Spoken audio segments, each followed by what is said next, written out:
नमस्कार, आदाब।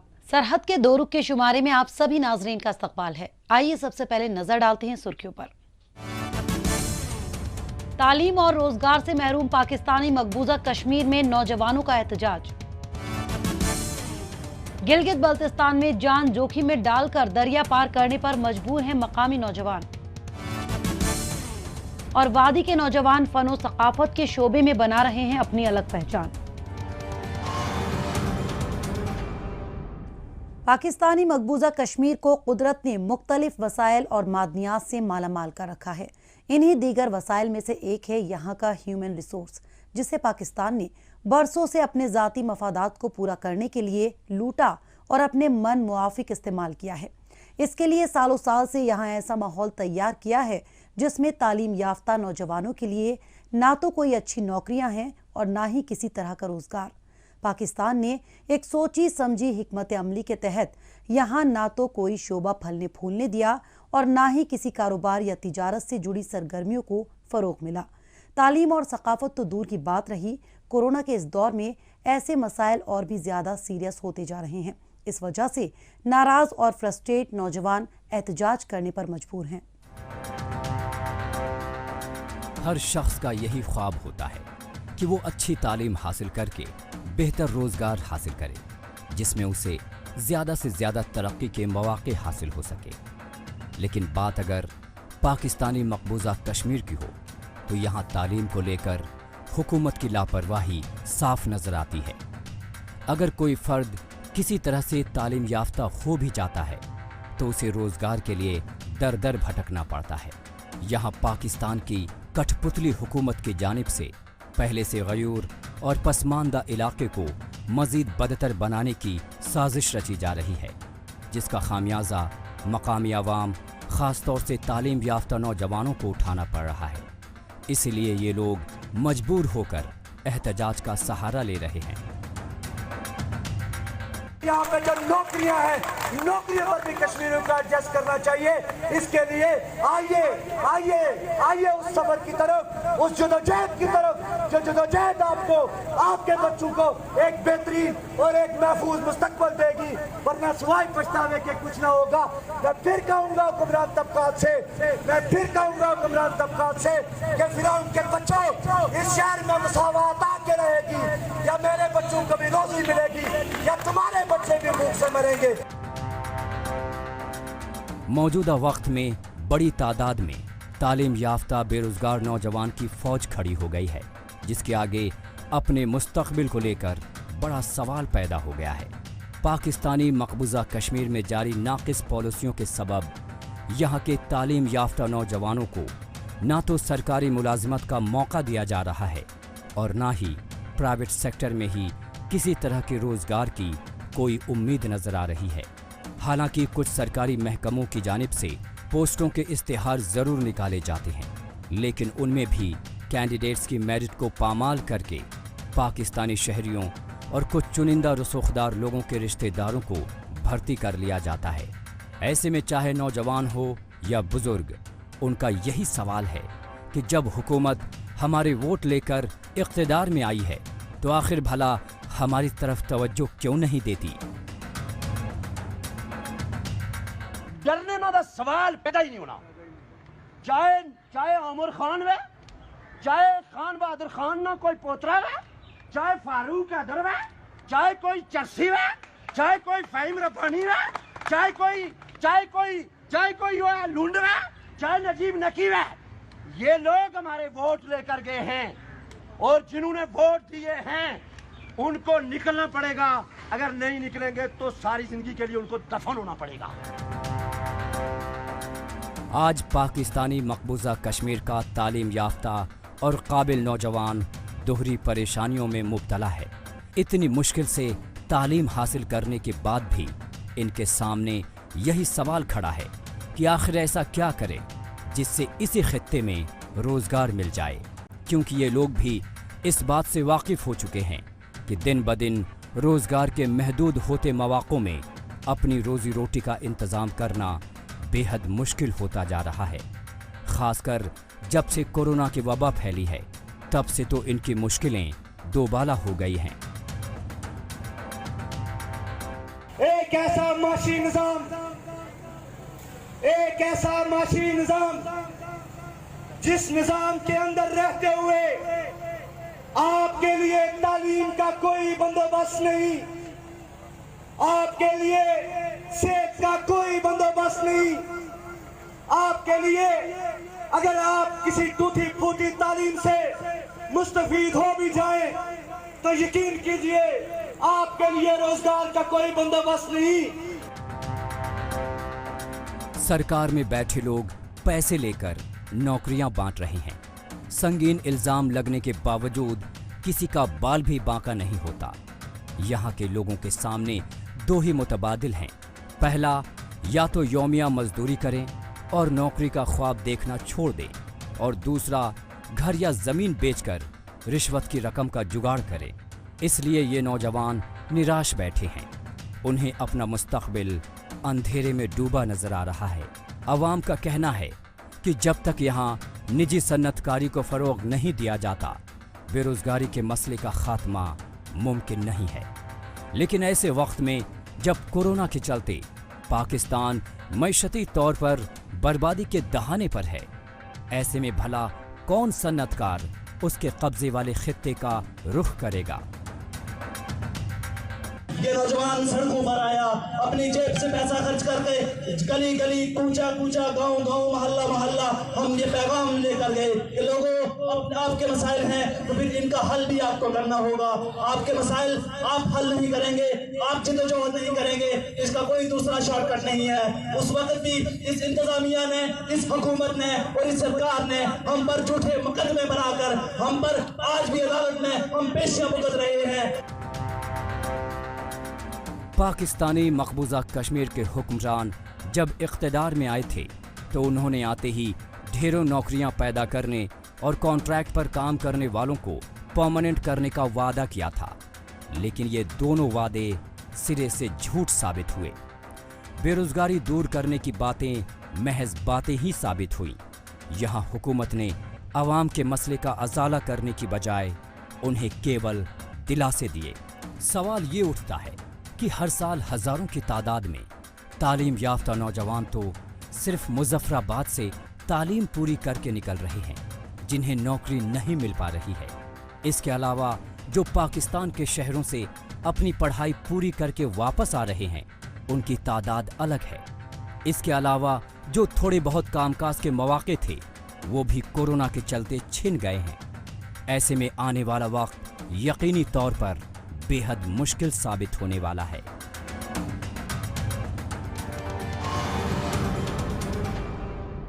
और अब बात वादी में फनो सकाफत को फरोग देने वाली सरगर्मियों की। कश्मीर में बात चाहे दिलों को छू लेने वाली मौसीकी की हो या फिर मुख्तलिफ रंगों से सराबोर मुसव्वरी की, यहाँ तारीख से चली आ रही सकाफती विरासत अपनी अलग ही पहचान रखती है, जो दुनिया भर में लोगों के बीच कश्मीरी सकाफत के तौर पर मकबूल है। मकामी नौजवान और ख्वातीन न सिर्फ अपनी कदीमी विरासत को साथ लेकर चल रहे हैं, बल्कि इसमें अपनी तरफ से ताउन देते हुए इसे मजीद फरोग देने के लिए संजीदा कोशिशें कर रहे हैं। इस सिमत में वादी के अलग अलग इलाकों से ताल्लुक़ रखने वाले इशफाक और शाफिया नाम के दो हुनरमंद कलाकार मौसीकी और पेंटिंग से जुड़े जुनून के सबब अपनी नई पहचान बनाने में मशगूल हैं। इनके बारे में मजीद तफसील से जानकारी हासिल करते हैं हमारी इस रिपोर्ट में। गिटार की तारों पर नई धुन तलाशते ये हैं बांदीपुरा के इशफाक हुसैन कावा, जो अपने बचपन के गाने बजाने के शौक के सबब वादी में मकामी लोगों के बीच कश्मीरी और हिंदी गुलकार के तौर पर मशहूर हो रहे हैं। बॉलीवुड और दीगर फिल्म इंडस्ट्री में दीगर कामयाब गुलकारों की तरह ही इशफाक कावा भी अपनी गायकी में नए नए तजुर्बे से अलग अंदाज पेश करते हैं।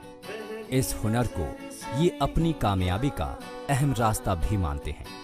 कश्मीरी जुबान में मौसीकी को आगे बढ़ाने के लिए इन्होंने 2 साल की ITI और होटल मैनेजमेंट कोर्स को पूरा करने के बाद प्रोफेशनल सिंगिंग में ही आगे बढ़ने का फैसला किया।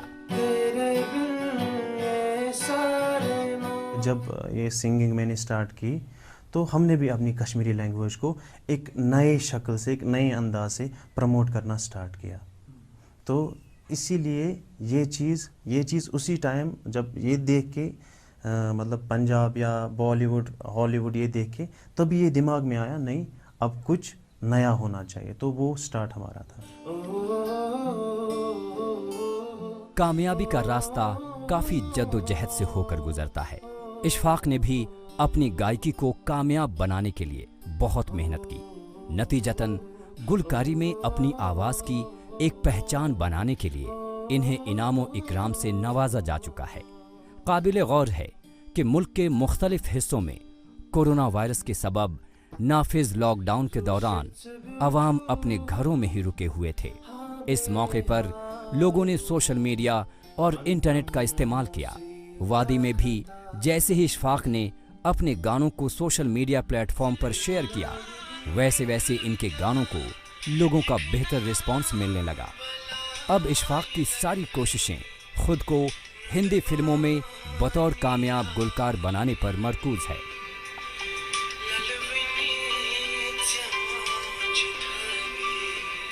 जब से सोशल मीडिया आ गया तब से मुझे लगता है जितना भी टैलेंट है कश्मीर में तो वो थोड़ा सा बाहर आने लगा। उसी हिसाब से मैंने भी एक मतलब जब से सोशल मीडिया स्टार्ट हुआ, सोशल मीडिया से ही मैंने उस चीज़ से मैंने फ़ायदा उठाया उस सोशल मीडिया को, तो सोशल मीडिया से ही मैं फिर वायरल हो गया कश्मीर में। तो अगर मैं पहले सॉन्ग की बात करूँगा, कौन सा वो सॉन्ग था जिससे मैं कश्मीर में फेमस हुआ, मैंने एक हिंदी सॉन्ग का कश्मीरी वर्जन निकाला था, चन्ना मेरिया। तो जो ही मैंने वो सॉन्ग निकाला तो वो हर जगह वायरल हो गया। कश्मीर के कदीमी सकाफती विरसे का दायरा सिर्फ गुलकारी तक ही महदूद नहीं है, बल्कि इसमें जज्बातों को ब्रश कैनवस पर तस्वीर के जरिए बयां करना भी शामिल है। इस सिमत में श्रीनगर के लाल बाजार इलाके से ताल्लुक़ रखने वाली शाफिया शफी जिंदगी के उतार चढ़ाव को पेंटिंग के जरिए लोगों के सामने पेश करती हैं। हालांकि इसके जरिए शाफिया ने कहीं से फॉर्मल ट्रेनिंग नहीं ली है, बस इस शोबे में आगे आने के लिए इन्होंने खुद को तैयार किया। ख़वातीन और उनकी आम जिंदगी की जद्दोजहद इनकी बेशतर पेंटिंग्स का मौजू रहता है। इनकी पेंटिंग्स में शायकीन को मुख्तलिफ रंगों के बारीक उतार चढ़ाव बड़ी आसानी से दिखाई दे जाते हैं। लाइफ आपकी सबसे बड़ी इंस्पिरेशन होती है, ऐसा मुझे लगता है। तो मेरी इंस्पिरेशन तो लाइफ ही है, जो लाइफ की स्ट्रगल्स होती है या जो लाइफ में हर्डल्स आती है वो आपको काफ़ी इंस्पायर करती है किसी आर्ट को फॉर्म देने के लिए। सो मेजर इंस्पिरेशनल फोर्स मेरी लाइफ में यही चीज़ें रही है अभी तक। सो इन्हीं चीज़ों को मैं पेंट भी करती हूँ, इन्हीं चीज़ों को मैं अपनी पेंटिंग्स में दिखाती भी हूँ, जो एक लड़की की स्टोरी होती है, मतलब एक लड़की को किन किन स्ट्रगल से गुजरना पड़ता है, तो मेन फोकस उन्हीं पे होता है मेरी। So life is the major inspirational source for me. मुसव्विरी के तईं शाफिया की लगन और मेहनत का ही नतीजा है कि इन्हें मुख्तलिफ सतहों पर इनाम देकर इनकी हौसला अफजाई की गई है। इन्होंने अपनी सोच और जज्बात को मुसव्विरी के जरिए मुआशरे को नई दिशा देने की कोशिश की है।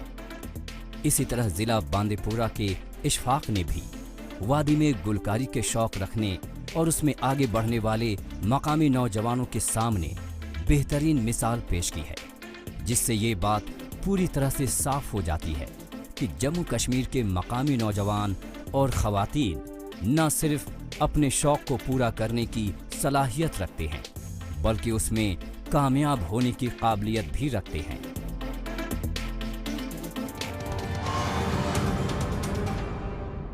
मौजूदा दौर सोशल मीडिया का दौर है। आजकल खबरों को जानने, अपनी राय रखने और खबरों के तबादला ख्याल में ट्विटर का खूब इस्तेमाल हो रहा है। तो आइए एक नजर डालते हैं कुछ अहम ट्वीट्स पर।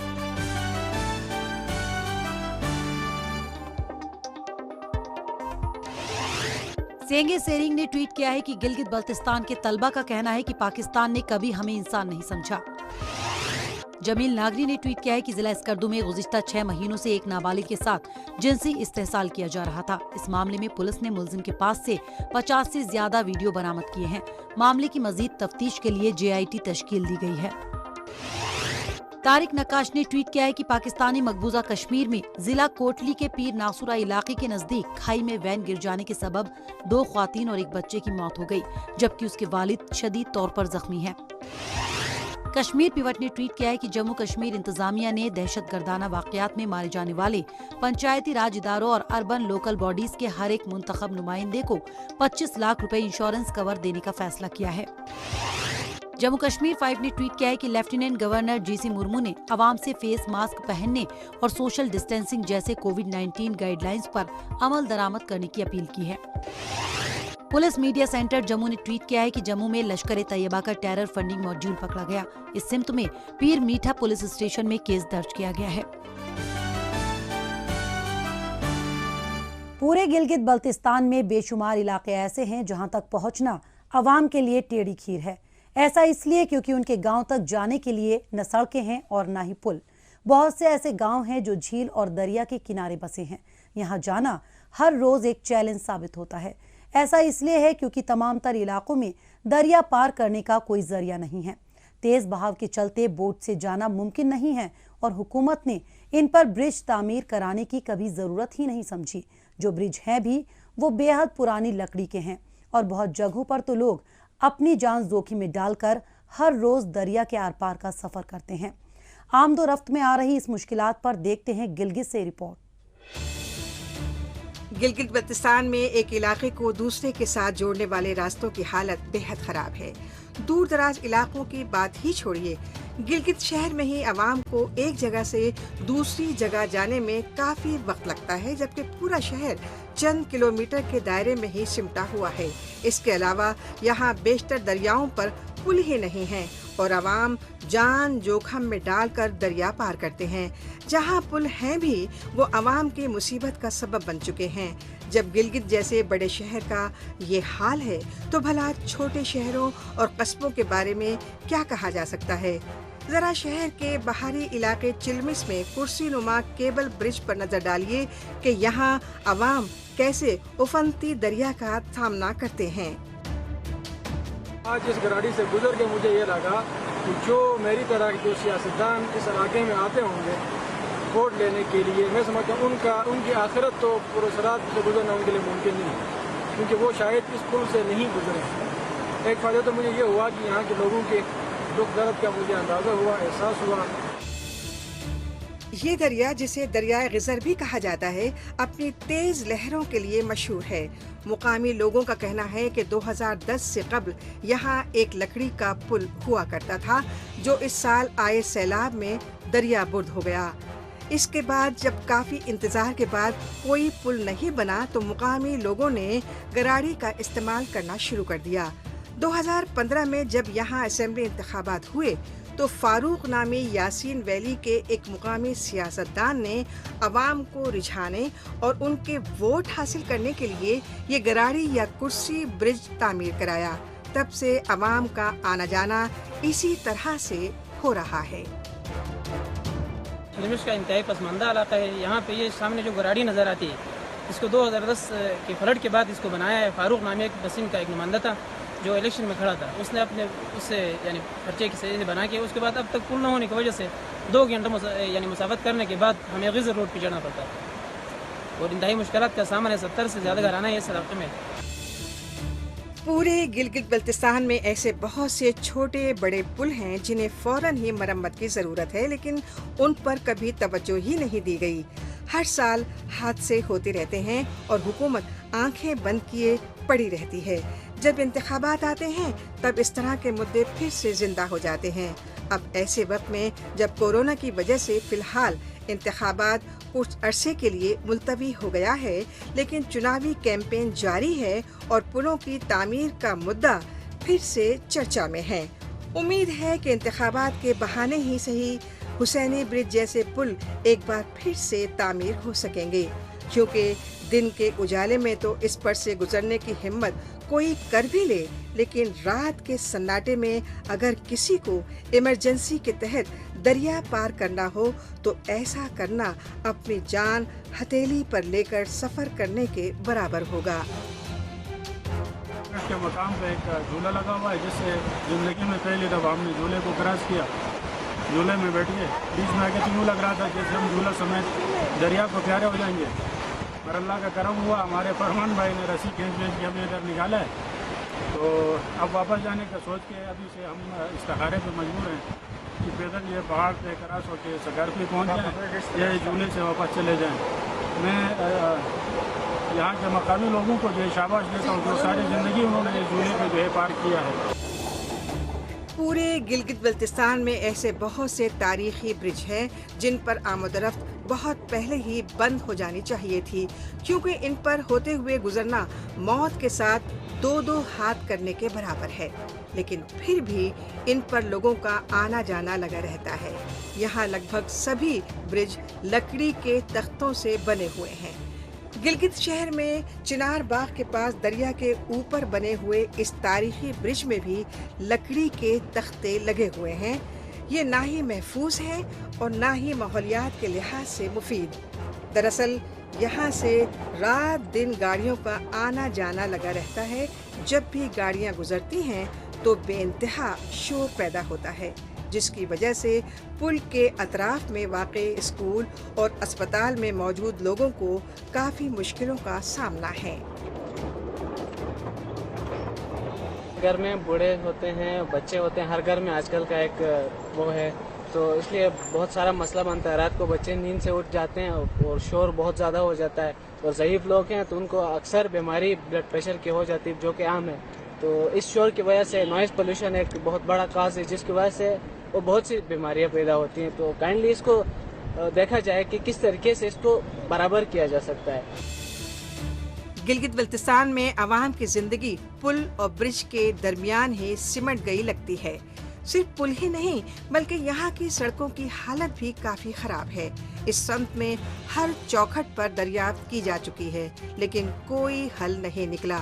आवाम को अब सीपैक के नाम पर जो ख्वाब दिखाए जा रहे हैं, उनमें से बेहतर सड़कों की तामीर भी है, लेकिन दानिश्वरों का कहना है कि सीपैक की वजह से इलाके में सड़कों का जाल पता नहीं बनेगा या नहीं, लेकिन गाड़ियों की ज्यादा तादाद की वजह से धूल और धुआं जरूर उनके हिस्से में आएगा। सीपैक मंसूबा अवाम की तबाही का ही सबब बनेगा। दूर दराज इलाके की सड़कें तो यकीनी तौर पर जरूर खराब होंगी, क्योंकि पाकिस्तान और चीन मिलकर सिर्फ हाईवे ही तामीर करेंगे। कुल मिलाकर यही कहा जा सकता है कि यहाँ बेहतर नेटवर्क तैयार करना हुकूमत की तरजीहात में बिल्कुल शामिल नहीं है।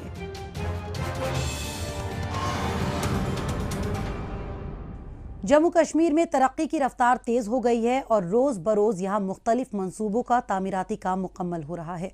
गुज़िश्ता दिनों बॉर्डर इलाके में तरनाह 1 और तरनाह 2 ब्रिज की तामीर की गई है। ये ब्रिज BRO यानी बॉर्डर रोड ऑर्गेनाइजेशन की जानिब से तैयार किया गया है। ऐसी उम्मीद है कि इसके बनने से जहां सरहद से मुंसलिक देही इलाके तरक्की की नई ऊंचाइयां हासिल करेंगे, वहीं दूसरी जानिब ये सरहद की हिफाजत कर रहे जवानों के लिए भी बेहद मुफीद साबित होगा। इसके जरिए सरहद पर तैनात जवानों को जरूरी मसनूआत पहुंचाने में भी मदद मिलेगी। इसके अलावा ये आवाम के लिए फायदेमंद होने के साथ साथ उनकी हिफाजत के लिहाज से भी काफी जरूरी है। पुल और सड़कें गांव और जिलों को जोड़ती हैं और हाईवे तक पहुंचाने का काम भी गांव और जिलों की सड़कें ही करती हैं, जो इलाकों में रहने वाले अवाम के लिए लाइफ लाइन साबित होती हैं। इसी सम्त में कठुआ जिले में सरहदी इलाके पर 2 पुलों का तामीरी काम मुकम्मल हुआ है। कठुआ के हीरानगर सेक्टर में तरना नाले पर 160 मीटर लंबा पुल बनाया गया है। इसकी तामीर में 10 करोड़ रुपए की लागत आई है। इसके अलावा दूसरा पुल 300 मीटर लंबा है, जिसकी तामीरी लागत तकरीबन 16 करोड़ रुपए है। इस पुल के बनने से कम 35 से 40 गांव हाईवे से जुड़ जाएंगे, जिससे इन इलाकों में तरक्की का पहिया तेज रफ्तार से दौड़ने लगेगा। लडवाल ब्रिज जो है बहुत ही इम्पोर्टेंट है और ये काफ़ी सारी जनता को जो बॉर्डर एरिया के उनको बिल्कुल आसानी से हम इवैक्यूएट कर सकते हैं। ये दोनों ब्रिज जो है ये हमारे लिए मील का पत्थर साबित होंगे और ख़ासकर बॉर्डर एरिया के लोगों के लिए एक जीवन रेखा साबित होंगे आने वाले टाइम। अब तक इस इलाके में रहने वाले लोगों को हाईवे तक पहुंचने के लिए लंबा सफर तय करना पड़ता था, जिसमें इनका काफी वक्त बर्बाद हो जाता था। वहीं अब इनके लिए आसान और छोटे रास्ते से आना जाना सुकून भरा साबित हो रहा है। इंतजामिया की ये जद्दोजहद आवाम के लिए फायदेमंद साबित हो रही है। इस पुल के बनने से सैलाब के खतरे से भी बचा जा सकता है। इसके अलावा इससे फौज को भी आगे बढ़ने के लिए सीधा रास्ता मिल रहा है। इससे हिफाजती अमले को हर मौसम में जल्द सरहद पर पहुंचना मुमकिन होगा। जाहिर सी बात है कि इस पुल के बनने से आम और खास सभी लोगों को काफी सहूलत मिलने लगी है। ये जो पुल बना है इससे हम बॉर्डर के लोगों के लिए इतना अच्छा हो गया कि हमारे ये जो आपस में गांव है इनकी कनेक्टिविटी आपस में बहुत ज़्यादा मतलब आसान हो गई है। यहाँ से फ्लड की वजह से, पानी आने की वजह से यहाँ से ये सामने पाकिस्तान सामने दिखता है। यहाँ पे फोर्सेस को कभी घूम के आना पड़ता था, पूरा मतलब दालाचक बाया चढ़वाल से घूम के आना पड़ता था। यहाँ से लोंडी से कोई यहाँ तक नहीं आ पाता था। जहाँ से अगर कोई आता था तो वो पैदल ही निकलता था, तो हमारे लिए बहुत मुश्किल था। जब से मोदी सरकार आई है हमें इस चीज़ का पुल जो हर जगह मतलब सिर्फ यहाँ पे नहीं, हर बॉर्डर के हर जगह पे जहाँ पे जरूरत थी वहाँ पे पुल बना दिए गए हैं। सरहदी इलाके में कभी भी फायरिंग हो जाती है, जिसकी वजह से जगह जगह बंकर्स बनाए जाते हैं और बाज दफा लोगों के लिए बंकर तक पहुंचना भी आसान नहीं होता। ऐसे में इन पुलों की तामीर इनकी हिफाजत के लिहाज से बेहद अहम है। इसके जरिए फायरिंग के बाद दूर दराज के इलाकों तक पहुंचना आसान हो गया है। इस पुल की वजह से महफूज ठिकानों तक जाना आसान हो जाएगा। इन 2 पुलों के अलावा जम्मू के अखनूर सेक्टर में 4 पुल और बनाए जाने हैं। इनमें पहाड़ी वाला ब्रिज, पनियाली ब्रिज, पलवन ब्रिज और घोड़ा वाला ब्रिज भी शामिल हैं। तो ये हमारे यहाँ पर जो पुल बना है तो इसका तो फ़ायदा है, हमारे स्टूडेंट को फ़ायदा है। जैसे कि हमें जम्मू में जाना होता था केवल कॉलेज के लिए या इस पर पढ़ाई के लिए, तो हम ज़्यादा लेट हो जाते थे चढ़वाल से जाने के लिए, और इधर से जाते हैं तो जल्दी पहुंच जाते हैं। उसका फ़ायदा ही फ़ायदा है। और हमारे हीरानगर, लाले जाकर ये तीनों का फ़ायदा ही है। पुल का डिफेंस आते जाते हैं, इनकी कनेक्टिविटी ज़्यादा हो गई अब। चाहे तालिब इल्म हो या सरहदी इलाकों से दूर काम करने वाले मुलाजमीन, मजदूर हो या मकामी लोग या फिर कोई बीमार शख्स जिसे जल्द से जल्द अस्पताल पहुंचना हो, इन पुलों का बनना उनके लिए किसी बड़े तोहफे से कम नहीं है। इसके जरिए अवाम की देरीना ख्वाहिश मुकम्मल हुई है। ये पुल सरहद से मुल्हिक दूर उफ्तादा इलाकों में तरक्की की एक नई कहानी बयान कर रहे हैं, जिसके लिए हर कोई हुकूमत और इंतजामिया की तारीफ कर रहा है।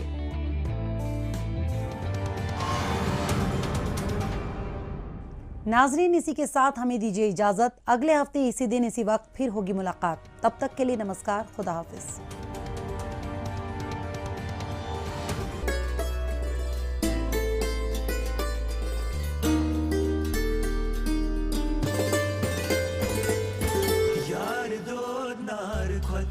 Zalan kotvan vesiye yarasvan talaylati yarasvan yar do nar khat zalan kotvan vesiye yarasvan talaylati yarasvan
दो नार खत ज़ालान कोतबन बेसिए यारस्वन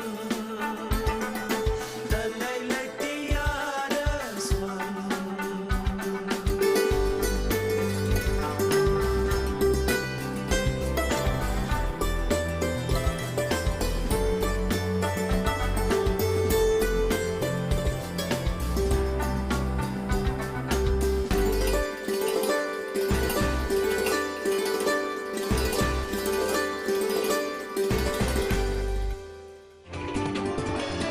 डीडी कश्मीर एहसास कश्मीर का।